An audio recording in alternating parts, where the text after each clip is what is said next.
Okay, you're surrounded by a group of zombies. Yes, that's right, real life zombies.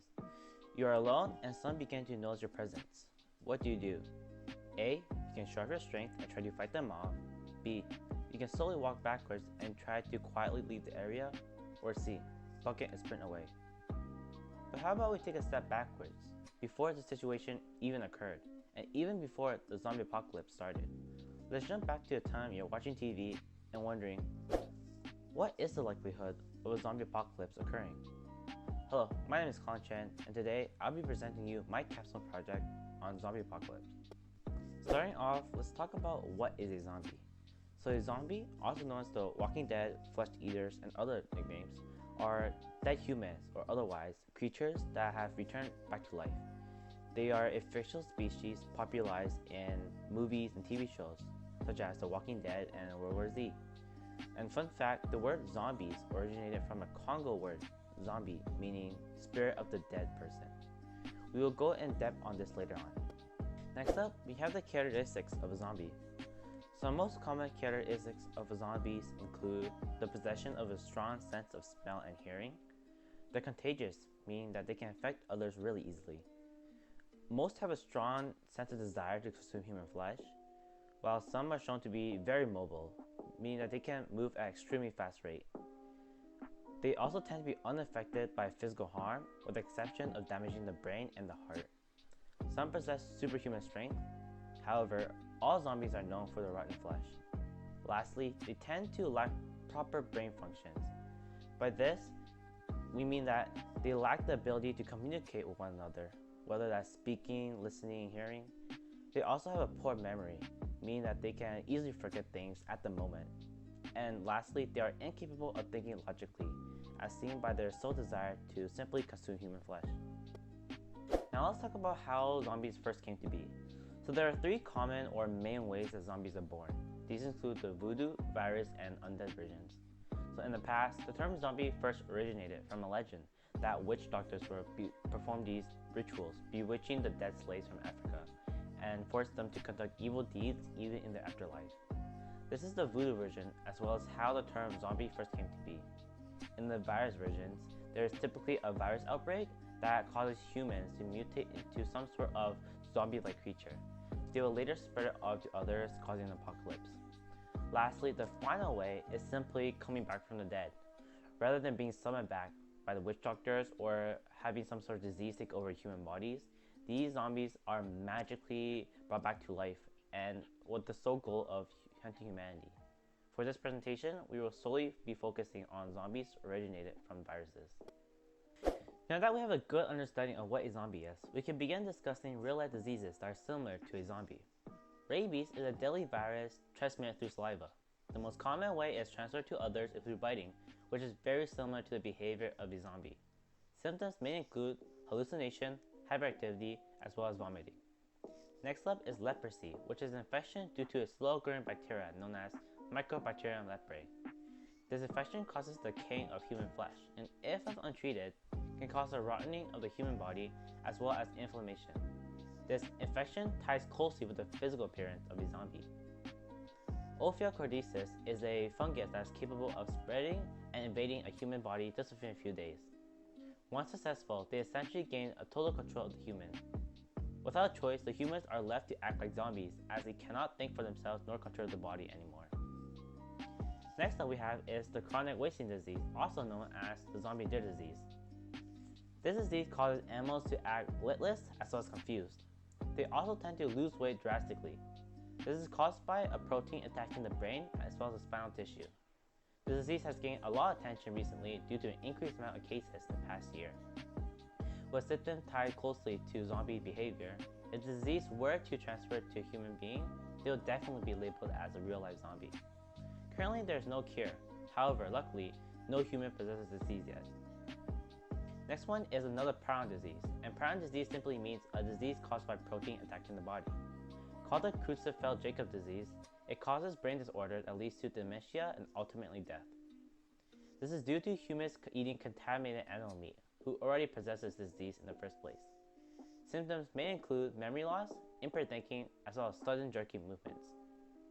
Finally, rather than a zombie-like disease, influenza simply focuses on the rate of its spreading. Including the Spanish flu, Asian flu, and H1N1, the flu virus has caused hundreds of millions of deaths, let alone infected. Should a new flu be introduced with a zombie-like behavior under this flu virus, the rapid rate and difficult to find cure for will definitely secure a zombie apocalypse. Now, bringing us back to the original question, is it likely to happen? The answer is no. But there is a twist to it. What is almost never likely to happen is a zombie apocalypse that is similar to that of a film. One reason is that fiction and reality differs too greatly. Another reason is that only zombies caused by viruses is possible. So magically coming back from the dead is definitely a no-no. However, there is one exception that does give the apocalypse some hope. Let's begin with the fiction versus reality. Starting off, there will definitely be no superhuman powers, including superhuman strength and superhuman speed. This is because a virus taking over a human body does not magically make it better. Whatever the body began with is simply going to continue over when it turns to a zombie. It's like a computer. No matter how good the programmer is, if the computer is bad to begin with, it can only do so much. Next thing is that zombies will die quickly due to malnutrition. Since the body is still considered living when the virus is taking over it, it still requires some basic necessity. If it cannot get any sort of energy from food or drinks, then they'll definitely die due to the malnutrition and become a useless corpse. And as mentioned earlier, these zombies are due to viruses, so none of them are coming back from the dead. Another contrast is that damaging any vital organs will cause significant damage to a zombie. We discussed this earlier that zombies seem to be unaffected by physical harm. However, this is very different from reality. Since the body is still living, any damage done to the human body will definitely impact it. So we kind of have to treat it like a normal human being in a sense. Lastly, consuming human flesh will not keep them alive. There are no nutrition from it, therefore there's simply nothing to gain from it.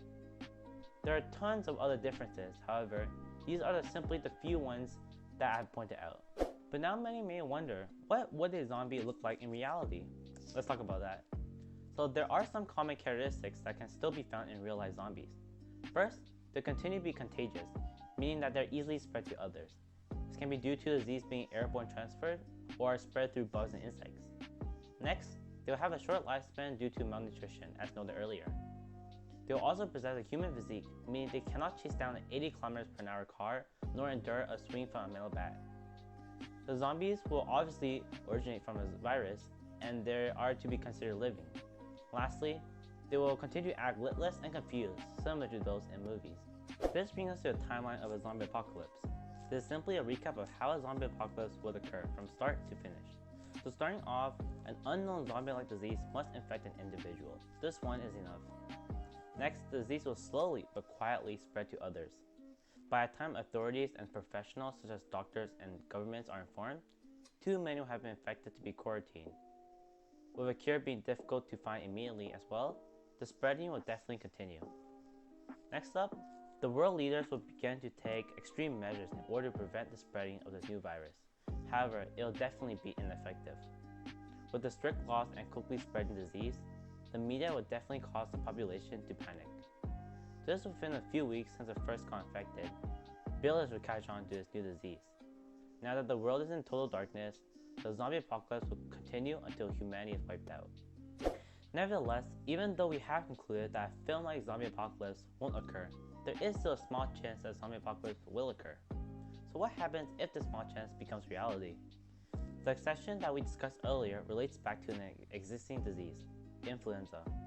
Flu viruses have been the cause of multiple pandemics throughout history, such as the Spanish flu and the Asian flu.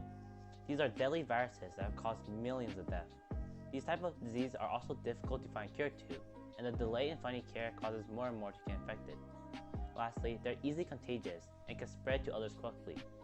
If a zombie disease is created by this flu disease, humanity will definitely be at risk. Should a real zombie apocalypse occur, then the chances of us living will be close to none. In a study done by a team of students from the Department of Physics and Astronomy at University of Leicester, they have concluded that the human race will only have 181 survivors left after 100 days. This is the conclusion of an SRR model. An SRR model is a simple equation that determines how many are infected by disease after a certain period of time. We won't go much in detail of it as it is quite complicated, but let's keep in mind what it is. In scenario 1, we assume that at day 0 there is one zombie to begin with, but we also assume that there is no geographic boundaries such as oceans and mountains to delay the zombie. Another research done by the same team where they separate humanity into 3 different zones with boundaries. They concluded after 100 days there will be 273 survivors. Even though the numbers are higher, it still doesn't look good for humanity.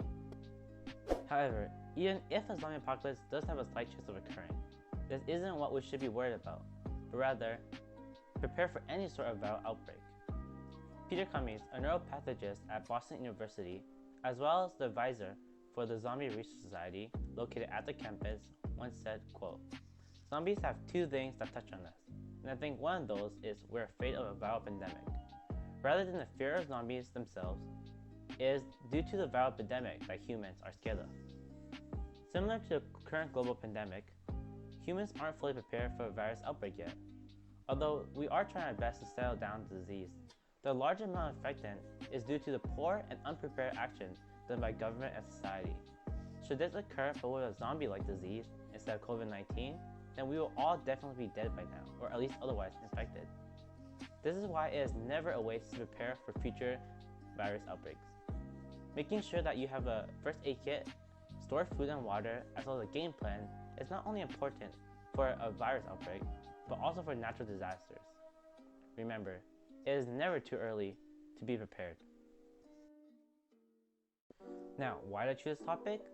For my future career, I intend to pursue something in the science field. When deciding what to research for my capstone project, I knew it had to be related to science. Although I know there are tons of topics to choose from, I wanted something unique and original, something that I would have an interest in. This is why I decided to talk about zombies. While on the surface it may seem silly, it was something interesting and never thought of before, which is why I enjoyed researching on it. Even though science may be noted as that boring, hard academic course, there are tons of ways to make it more fun and engaging. Bill Nye, which you all might know as the Science Guy, created a whole television show for young children to learn and have fun with science. I wanted to share with others that no matter what you did, you can always make it fun and enjoyable for yourself, with just a few exceptions. After high school, I want to continue school right away. I intend to attend UBC and following that, the medical school available at the campus. As of now, I'm unsure what I really want to do, but I'm 100% confident that I want to relate my future career with something to do in the medical science field. This may be a physician or not, I'm not sure. Now this concludes my capstone presentation. Thank you for listening. Now, any questions or comments?